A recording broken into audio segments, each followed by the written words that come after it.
Hi, everyone. So welcome. Sorry, we had a slight delay this morning. I had a little technical hiccup on my side.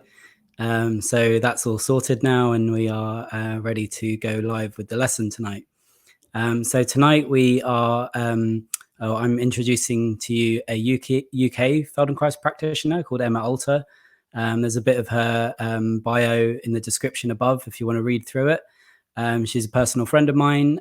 She teaches classes in London, and she's also a musician, and she integrates Feldenkrais in her teaching of music students as well. So I'd like to welcome her today. So hold on, let me just bring Emma up. Hello, Emma. Hello. Hello. Thank you for being patient with me while I sorted out those technical issues. No problem. So welcome. So obviously you've seen what we've been doing here over the last couple of days with different practitioners, hoping to provide people another interesting taste of the Feldenkrais method. So before we get into that and have the lesson, maybe would it be okay to kind of introduce yourself a little, say a bit about what brought you to the Feldenkrais method? Sure. I was actually on a music course in Israel, and it was just by accident, really. One of my colleagues wanted to go and try out this Feldenkrais thing, and neither of us knew what it was, but we went along, and for these short sessions, half an hour a day, we lay down on the floor and did these very small movements. And each day I found I walked out completely differently, which for me was a real revelation. So when I got back to the UK, I decided I would go and find a Feldenkrais teacher. So that's what I did. And who was the Feldenkrais teacher in the UK that you found? Scott Clark. So it ended up being also our organizer of our training. So yeah, great. Scott's great. So I don't know if you want to introduce the lesson that you're going to teach tonight, or say a little bit about it before you teach it. Yeah, I can do. It's a very classic Feldenkrais lesson on the pelvis. It's called. It's one of the many lessons called pelvic clock. But I wanted to teach the pelvic clock because it's such a seminal lesson, really, in the method. And there's this very unfunny joke amongst Feldenkrais practitioners, which is whatever the question is, the answer is the pelvis. So I thought that actually this would be a really good introductory lesson. So it's a shortened version of a lesson that you may recognize if you're So I mean, I'm just interested initially, in our initial discussions, you mentioned the martial arts kind of background of the Feldenkrais method, and that you kind of wanted to introduce that to people. So I wonder if you could just say a few words about that as well.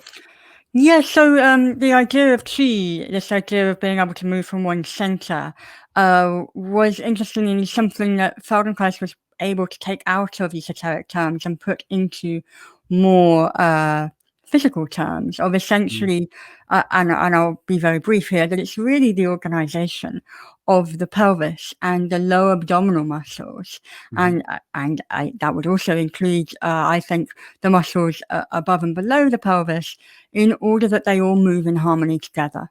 And then at that point, when you can use your pelvis as a counterbalance to the head, and then you can start really moving with your skeleton and moving other people with your skeleton. Sounds good. Okay, I'm intrigued. So I'm going to pass the screen over to you. Are you ready? You all set? Yeah, ready to go. All right. So I'm going to take myself off the screen. Okay. And then, I'll speak to you afterwards. Okay. Right. Hello, everybody. So I would like you, if you would, if you're not already standing, if you would come to standing, and we're just going to take a few moments to explore the pelvis. So I'd like you to do this with your hands. So if you could find and feel the top edge of your pelvis. And one of the easiest places to find it is at the sides. So perhaps that's a good place to start. And then trace around the back, really feeling gently, of course, without hurting yourself, where the bone is. Really explore where does the bone, where can you feel bone underneath your flesh? And you could take your hands downwards at the back. And of course, at certain points at the buttocks, you can't really feel bone underneath there anymore. But if you go inwards to where the spine is part of your pelvis, it's then called the sacrum, you can feel it there. And then also, if you carry on going down, you'll feel your tailbone, which finishes just above the anus. So see whether you can map out those areas at the back. And then bring your hands, when you're ready, around to the front and find the crease between your leg and your hips, where for many of us, you're the line of your underpants. And if you carry on feeling the front of yourself, you'll feel all your intestines, so the soft, squishy bit, and your bladder's down there. And at a certain point, you come and you're able to sense your pubic bone. So that's the front bottom side of the pelvis. And I ask you to do this because I find it's much easier to move a part of me when I know how it feels. And when I can not only perhaps visualize theoretically a structure, but when I can sense the structure of my own. And when we use our hands, we're adding extra information. So once you've done that, can you take your pelvis for a bit of a walk and notice which directions do you move in? So when we walk, our pelvis makes a whole variety really of complex movements, and we can simplify them into different aspects of this movement. And one is the rise and fall of the sides of the pelvis on either side. And so perhaps you can sense that or not. Another is the rotation of the pelvis around the spine. So as one leg comes forward, you perhaps can feel that side of the pelvis moving forwards, and the other side either staying where it is or moving backwards. And then the third aspect of this complex movement is the tilting of the pelvis, which is really what we can feel as we move the legs forwards. So you lift up one leg and you move it, and there's a tilting of the pelvis going on from it's possible that's one of the possible movements. And of course, it's possible that you hold your pelvis still, so there's not so much sense of those movements. So, and as you walk, see whether you can include in the picture of yourself, if you sense downwards, down your legs to your feet, this connection from the ground upwards, up through the legs, into the pelvis. And then keep going. So go upwards through the spine, all the way up to your head. And notice what kind of movements do you have in your head, in your ribs, in your spine as you walk around. And it's just to get a bit of flavour of that. So hopefully you've taken a few steps around your room by now. And then come down and lie on the floor with your legs long if that's comfortable for you. And if that's not so comfortable, feel free to have your feet standing and knees up towards the ceiling. So I'll give you a few moments to do that.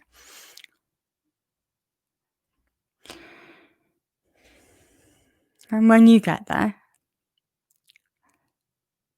take a moment to sense which parts of your pelvis are glued to the floor. And which areas of your back make contact with the ground. Are there parts of your spine that you can feel on the floor? And notice where your shoulders rest. And usually we would spend some time setting up this measure of yourself, of your relationship with the floor, in order that later on we can then come back at the end of the lesson, which is what we're doing, but just in a brief way now. So see whether you can imagine yourself on sand, and then if you can sense which are the heaviest parts of yourself and which are the lightest, so that you have an idea of the imprint of yourself on the ground and we'll come back to that later. Okay, so could you bring both of your knees up to standing and stand your feet, so your soles of your feet are on the floor, and make your feet a little bit wide, so at least as wide as your hips. And that tracing out of your hip, of your pelvis on as you were standing earlier, hopefully gives you a good idea of where's the top of your pelvis, where your waistband is, and where's the bottom of your pelvis, where the tailbone is. And could you begin by lifting the waistband away from the floor? So you're going to keep your pelvis on the floor. Part of it will be touching all the time, but you're going to roll the pelvis so that the waistband comes away from the floor. You're thinking about lifting the top of the pelvis up towards the ceiling and then bringing it back down again.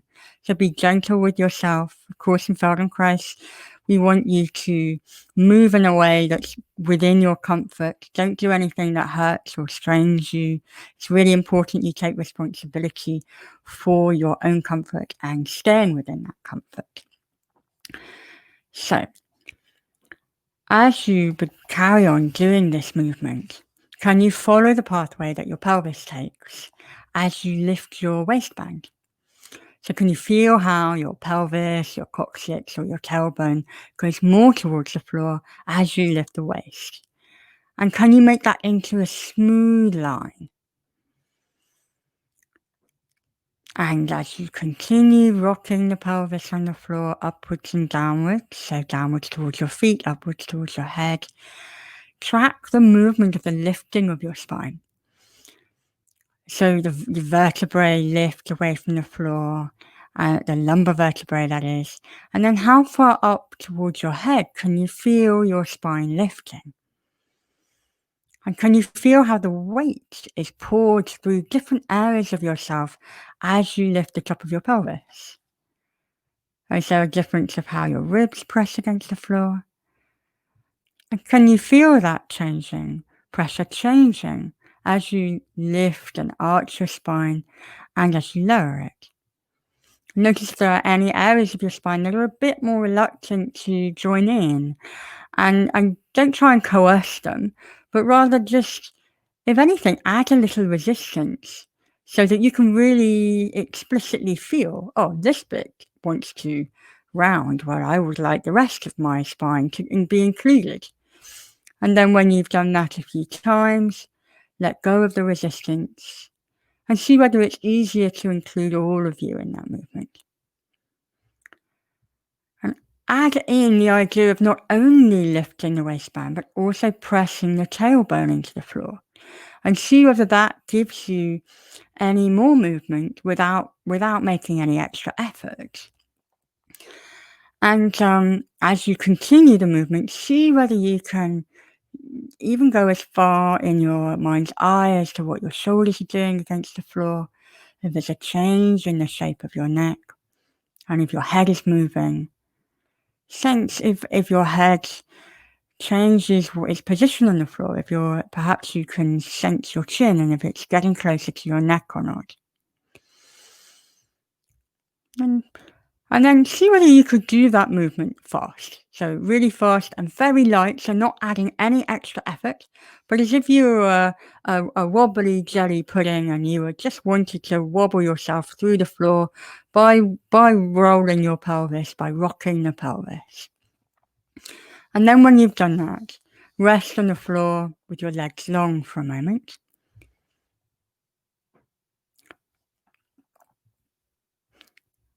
And notice is there any change in how you rest on the ground? So has rolling your pelvis on the floor changed how your pelvis rests on the ground or any other part of your back?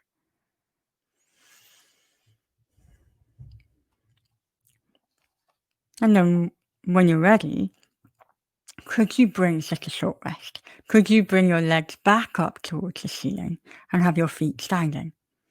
And this time, can you press the right side of your pelvis into the floor and roll across to press the left side of your pelvis? So go at a speed that's easy for you, where you can also track these are the things that I'm going to ask you about.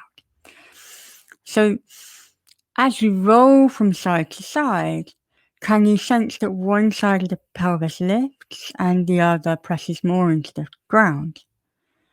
And as we change the shape of the pelvis on the floor, because it's obviously attached into your spine, the lower part of the spine, the lowest part, the sacrum, is attached into the hips, into the pelvis. It's going to lift your lumbar spine. And again, how far up yourself towards your head can you feel that lifting?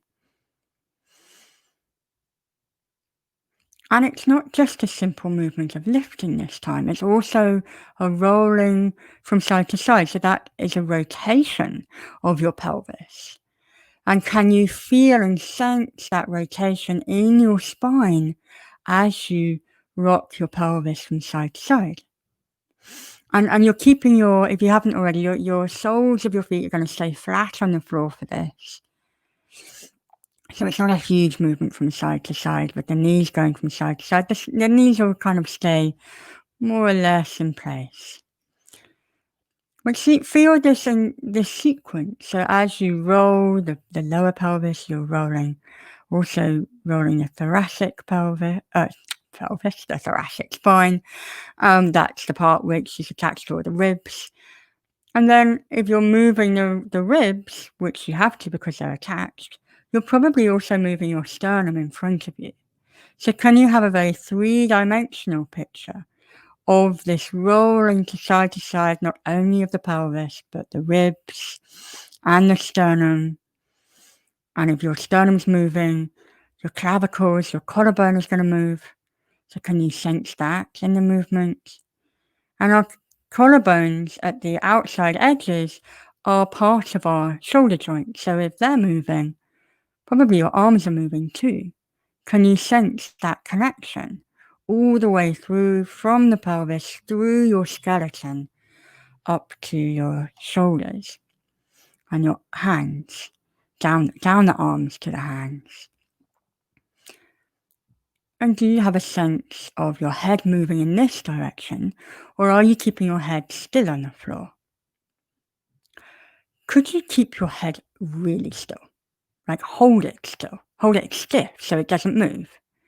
And see whether this holding of the head makes the movement different. Or is it the same? Is that what you were already doing?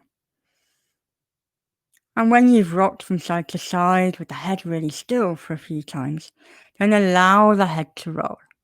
And notice, where does it go? Does it follow the movement of the pelvis? So do you roll the head towards the direction of your pelvis as it rolls?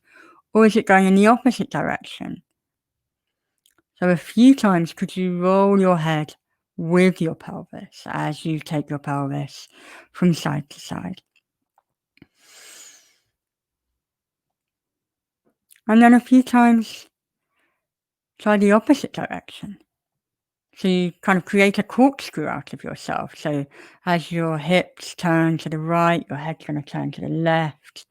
And as you take your push towards your left hip, your head will turn to the right. So your neck's turning one way. You're turning your spine from the head down, from the top down. Can you sense how far your spine is turning at the top? Perhaps you can also sense a change in pressure underneath your shoulders, in that area of the back between the shoulder blades. And what about from the bottom up? Like, where's the center of this corkscrew of yourself that you're making?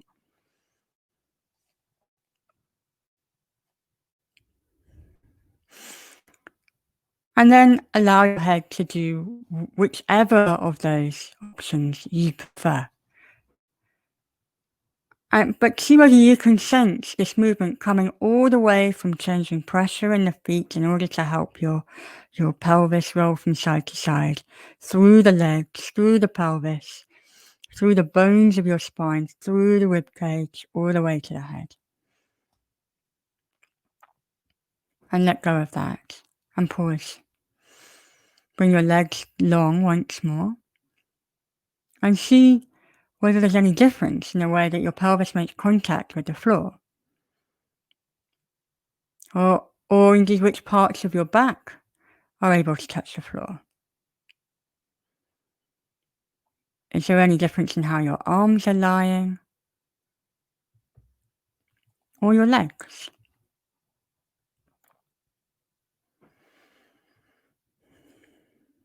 And when we hold our pelvis, it really creates a kind of inflexibility in the whole of us when we're standing. So it's interesting to see whether or not this lesson has any change for you in that idea.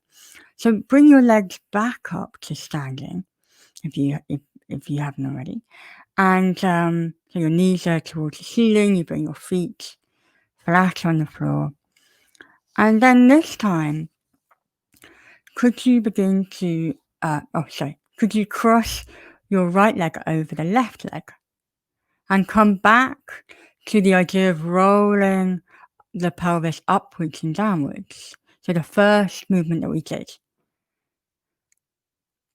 And so you've got your right leg over the left, and that's probably got your standing foot somewhere to the left of center. See whether you can sense that change of pathway on the floor as you roll up and downwards. And just check in with your breathing. Allow yourself to still breathe.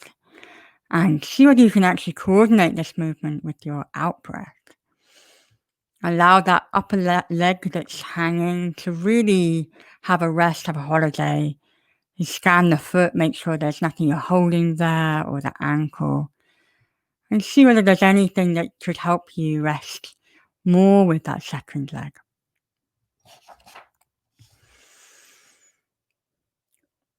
And how does it pull through the spine, this movement? How do you feel this connection of taking the pelvis downwards towards your feet and connecting with the whole spine all the way to your head?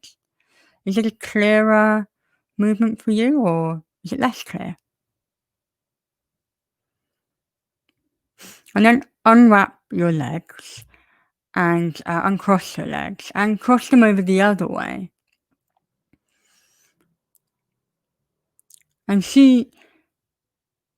then start the movement again of rocking downwards and upwards. This time with your legs crossed with the right leg over the left. And see, oh no, sorry, that was the first way. Your left leg over the right. And see whether that's an easier crossing for you.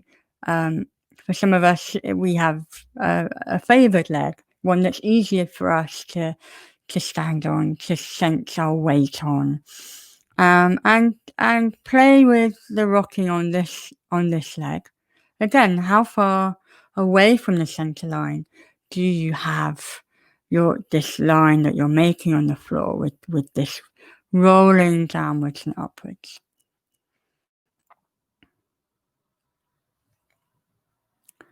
And on this side, could you hold your head still once more? And as you roll up and down, see whether it makes any difference to the movement. Just do it a few times.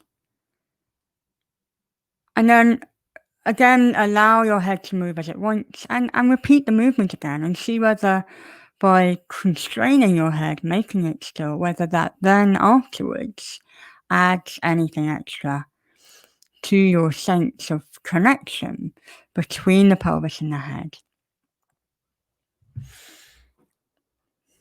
Uncross your legs once more. So you've got both legs on the floor, both feet on the floor, and rest for a moment.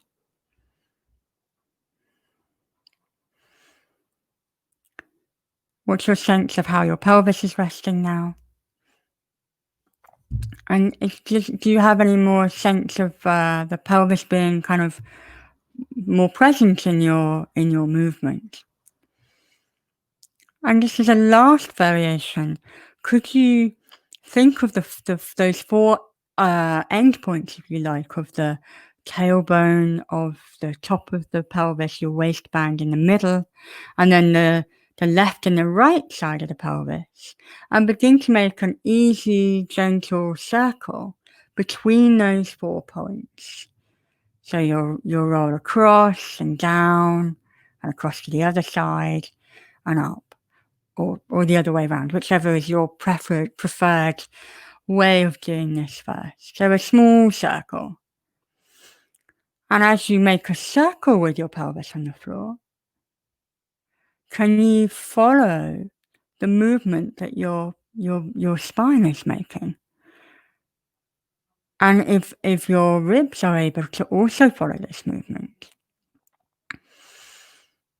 And what happens to your head? Is there a movement of your head there as you rock, as you go around your circle?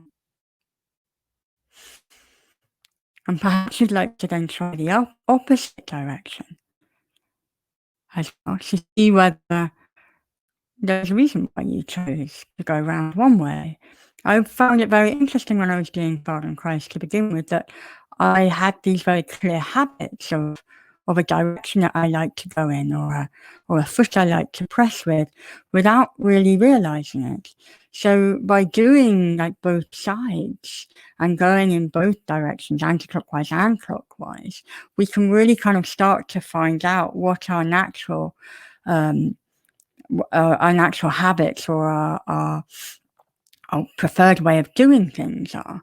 And then, of course, this very famous phrase that Moshe liked to talk about, which was very much when you know what you're doing, when you know what your habits are, then you can begin to change whatever of those habits that don't serve you so well anymore. But when you don't know, when you haven't got a clear idea of how you're connected through the skeleton, through your moving, or that perhaps we have a tendency to like to push with one leg or the other, then it's very hard to make any changes which are lasting. So finish doing your circles and bring your legs back down. So you've got long legs on the floor again. And take a moment to feel yourself on the floor now. Is there any difference in which parts of your pelvis feel glued to the floor? How your ribs make contact with the floor? Perhaps you can feel some more of your ribs being involved in your breathing. As you breathe in and out and as your rib cage expands and contracts. What's your sense of connection from your feet through your legs to your pelvis now? And going upwards from your pelvis through your spine, your rib cage, all the way up to your head. And how do your arms lie on the floor? Is there any difference in which parts of your shoulder blades make contact with the ground?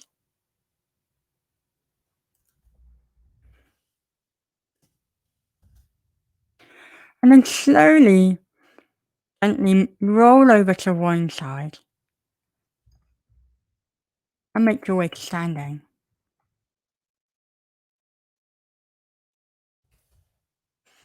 And as you reach vertical, notice if there's anything different about the way you stand. Perhaps it could be where your pelvis is over your feet, or sometimes we can sense a difference in the tilting of our pelvis, or the way your rib cage is over your bottom, over your feet. Is there any difference in how your shoulders rest on top? Or where your head is over that?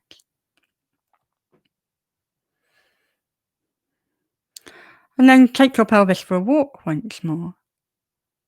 And sense, feel, notice if there's any difference for you in the moving of walking, in which parts of yourself move as you walk, and I guess most specifically the pelvis. Do you notice any more movement within the pelvis? any of those directions that I talked about before, this rotation around the axis of your spine, or perhaps the tilting of your pelvis as your feet move one and the other, or the rise and fall of the pelvis on either side. And indeed, is there anything else that you notice, something that I haven't said, something perhaps about the sense of weight downwards or connection with the floor through your feet? And what is your sense of connection now between your feet, going through the legs, through the pelvis, through the spine, the chest, all the way to your head?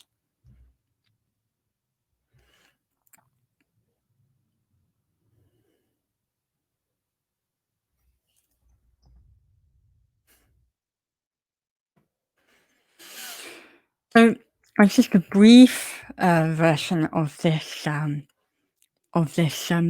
lesson, and I'd be really pleased if you would share your experience of that with us.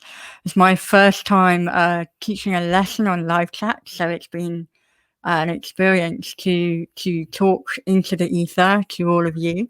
Well, anyway, I'll be very, very interested to hear what you've got to say, and please do join in the conversation. Thank you so much, Emma. That was great. So yeah, as well as sharing your experience, it would be great if anyone has any questions for Emma. I think that as she's here and she's introduced this lesson to her, I think it is kind of a part of the method, or one of the lessons that's very kind of fundamental to the method, to do with moving the pelvis in this clock movement. And I guess I wondered, in relation to martial arts and the judo background of Feldenkrais, if you could see any kind of relevance or link to this kind of ability to move the pelvis in different directions to his martial arts background. For sure. I mean, I think with any martial art, you want the ability to be immediately adaptable, to be able to immediately move your pelvis in space so that you can either go towards your attacker or run away, so, and it's also, I think, good to put in here that Feldenkrais is really interested in survival through self-defense from a very early age. He was involved in the early days of the Haganah in 1920s and then Palestine. Right. So, and he saw it firsthand what happened when you weren't prepared to fight. You died. So it was really a living thing for him, this ability to survive. Yeah. So then, I mean, when he went to France and he had an opportunity to study with the founder of judo, or at least come into contact with him, and then he was responsible for starting the first judo school in France, which I think is a pretty cool fact for the Feldenkrais method. So that was great. Thank you, Emma. I don't know if anyone else has got any questions. Let's just have a little look. People are saying some nice stuff. Haven't done the pelvic clock in ages. Felt magical and relaxing. Feel taller, more movement in my pelvis. That's great. Okay, so thank you, Emma, for coming on and sharing your Saturday evening here in the UK. Thank you for also, kind of experimenting and with this new platform and teaching a lesson without being able to see anyone. I know that it's a bit of a challenge. So yeah, everyone, please say, share your appreciation for Emma coming on and teaching us tonight. Emma, you also have some links in the description of this post to is it your online classes? Yeah, so I'm running 5 classes a week at various times. So in order for people not only all around the world, but obviously doing different things. So you can sign up either by MailChimp, or you can join the Facebook online group, whichever is easier for you. And or I have a website, which is www.themovingbrain. So you can also find out more about what I'm doing there. And I'd just like to take this moment to say that International Feldenkrais Week is coming up, and me with some of my other Feldenkrais colleagues who are in this musicians resources for musicians group, we're doing a daily free Feldenkrais for musicians session. So you can find that through my Facebook page, which is Emma Alter Feldenkrais, or I think you can also find it through the Moving Brain. So do join us there. Yeah, right. Thank you. That's great. Yeah. And then also, I mean, I'm part of the team that runs the social media for the UK Guild. So we will also be sharing those lessons. So if you haven't followed the UK Guild page, please go and follow that as well, because we'll be sharing all the lessons during that week as well. So thank you so much, Emma. That's great. Really appreciate you coming on. Tomorrow we have another Greek Feldenkrais practitioner called Marilena, and I'm going to get her surname wrong, Petradou. So she's coming on tomorrow at the normal time. So please, everyone, share your time with her as she shares her time with you. So I look forward to seeing you all then. And thanks so much, Emma. Pleasure. Thanks a lot. Bye. Bye for now.